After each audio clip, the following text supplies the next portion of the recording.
talk about the poem The Empty Heart, जैसा आपने अभी अभी इंट्रोडक्शन में देखा कि ये एक मानवीय कमजोरी को दर्शाने वाली कविता है, स्पेशली मानव का जो ग्रीड होता है, लालच।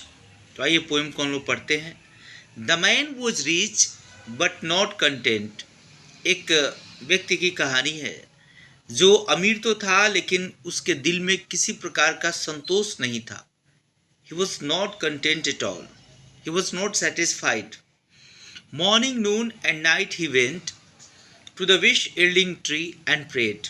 सुबह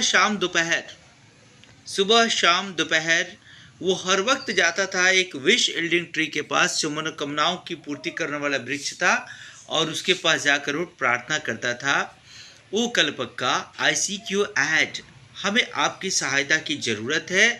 all I want is a pot of gold, और मुझे बस एक सोने का घड़ा चाहिए, वो हमें प्रदान कीजिए। उस विश यील्डिंग ट्री के पास जाकर डेली एक सोने के घड़े की डिमांड करता था। His prayer was granted seven fold, उसकी प्रार्थना सुनी गई और उसके उम्मीद से 7 गुना सुनी गई। यानी कि उसको उसकी प्रार्थना तो पूर्ण हुई, लेकिन 7 गुनी जितनी उसकी हसरत थी, जितनी उसकी चॉइस थी, जितनी उसके मन में एक उमंग था कि हमको इतना चीज़ मिल जाना चाहिए, उसके 7 गुना उसे मिला। For as a gift to him was given, ठीक है, एक गिफ्ट के तौर पे उसे दिया गया, उसकी प्रेयर को कबूल किया गया और 7 गुना कबूल किया गया। कैसे? ग्लिसनिंग गोल्ड इन पिचर 7, उसको चमचमाते हुए सोने के घड़े मिले, और वो भी 1-2 नहीं बल्कि 7 की संख्या में। 7 silver pictures were now with him, और इस 7 के साथ सोने के घड़े अब उसके साथ थे। काफ़ी खुश था, एक घड़े की उसने ख्वाहिश की थी, यहाँ पे उसको ओवरऑल 7 घड़े मिले। Each with gold coins fill to the brim, और सारे घड़ों के मुहाने तक सोने के सिक्के भरे हुए थे। यानी कि 1 इंच भी जगह उन घड़ों में खाली नहीं थी और पूरे के पूरे उस सिक्कों से भरे हुए थे। But the tree unkind to into its mind, लेकिन वो पेड़ बहुत निर्दयी था, उसने अपना दिमाग लगाया। To add an eighth a half full pot, उसने एक और घड़े को ऐड किया, 8वां, लेकिन उसमें पूरी तरीके से सोने के सिक्के भरपूर मात्रा में नहीं भरे थे, वो आधा ही भरा हुआ था। ऐसा लगता है कि ये विश यील्डिंग ट्री उस मनुष्य को चेक करना चाह रहा था कि ये लालची है या कहीं ना कहीं से इसके मन में कोई संतोष की भावना है कि नहीं। ठीक है, इसलिए उसने 7 घड़ों के अलावा एक 8वां भी उसे बिन मांगे दे दिया, लेकिन वो पूरा नहीं, आधा ही भरा हुआ था।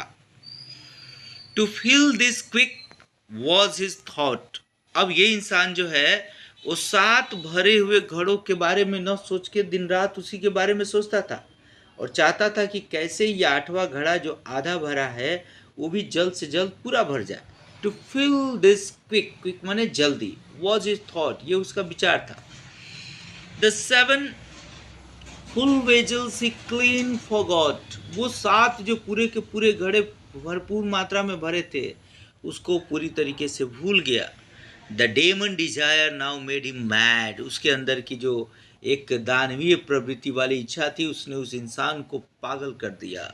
To mother wife children goodbye he bade, सबको भूल गया, अपनी माँ को, बीवी को, बच्चों को, सबको बाय बाय बोल दिया। किसी में उसको कोई इंटरेस्ट नहीं रहा, उसे चिंता रहती थी तो सिर्फ और सिर्फ उस 8वें घड़े की जो आधा भरा था उसको पूरा कैसे भर दे। ही रोज बिफोर कॉक क्रो, इससे पहले कि मुर्गा की आवाज़ आए, मुर्गे की बांग जो होती है गांव में लोग तब जगते हैं, उसके पहले वो जग जाता था, यानी भोर होने के पहले वो जग जाता था। पास्ट मिडनाइट ही वर्कड, आधी रात के बाद तक वो काम करता था। जरा सोचिए कितना सोता था, आधी रात के बाद तक जगा ही रहता था और भोर होने के पहले वो जग जाता था। ईटिंग ड्रिंकिंग एंड स्लीप ही शक्ड, शक मीन्स होता है किसी काम से जी चुराना, तो वो खाने से, पीने से, सोने से, हर चीज़ से बचने लगा। उसको न खाने में दिलचस्पी रही, न पानी पीने में, या किसी भी चीज़ को ड्रिंकिंग में, या उसको सोने में, या ऐसा सब कुछ से वो भागता रहा। ही रेक्ट हिज हेल्थ, और ऐसा करते हुए उसने अपने स्वास्थ्य को बर्बाद कर दिया। हिज कंसाइंस सोल्ड, ऐसा लगा जैसे उसने अपनी अंतरात्मा को बेच दिया हो।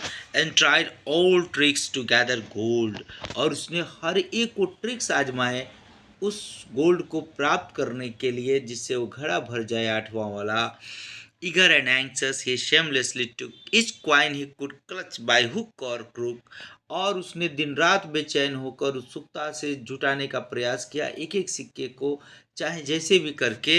Harder and harder he try, कठिन से कठिन वो मेहनत किया, प्रयास किया, बट डाइड, लेकिन इसी प्रयास में एक दिन वो मर गया। Before he could quite fill the pot, इससे पहले कि वो घड़ा पूरी तरीके से भरता, वो इंसान दुनिया छोड़कर ही चला गया।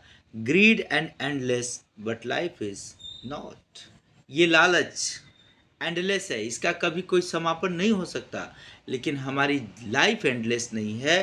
तो इस कविता का भाव यही है कि कहीं न कहीं से आपको इस बात को मान के चलना होगा कि जीवन में सिर्फ पैसा, रुपया या भौतिक सुख साधन, यही सब कुछ नहीं होता। जैसा इस इंसान के साथ हुआ, उसने दिन रात एक कर दिया, घड़ा तो नहीं भरा, लेकिन इस दुनिया को छोड़ के चला गया। आखिरी की 2 लाइन्स देखिए, बहुत ही बेहतरीन है। Nothing is wrong with a half filled purse, अगर आपके पर्स में आधे रुपए हैं, आधे ही पैसे हैं, इट मीन्स अगर आपका पर्स कभी कभी खाली भी रह जाता है तो इसमें ऐसा कुछ गलत नहीं है, उसके चलते आपकी दुनिया रुकने वाली नहीं है। It is the wide in the heart that is the curse, सही प्रॉब्लम तो तब आती है जब आपके दिल में खालीपन आ जाता है, वो एक अभिशाप है। इंसान जब खुद से खुश नहीं रहता तब वो बीमारियों को निमंत्रण देता है और दुनिया छोड़ के जाता है। अगर पैसा कम है तो आप ज़िंदगी जी सकते हैं। तो दी एम्प्टी हार्ट इस पोएम के माध्यम से कवि ने बताने की कोशिश की कि जीवन को किस तरीके से हमें जीना है। ये भौतिक सुख सुविधाएँ, इनका कभी अंत नहीं होता, लेकिन अगर हम कंटेंटेड हैं, इट मीन्स अगर सेटिस्फाइड हैं, तब हम जीवन को एंजॉय कर सकते हैं। उम्मीद है पोएम आपको अच्छी लगी होगी। Thank you.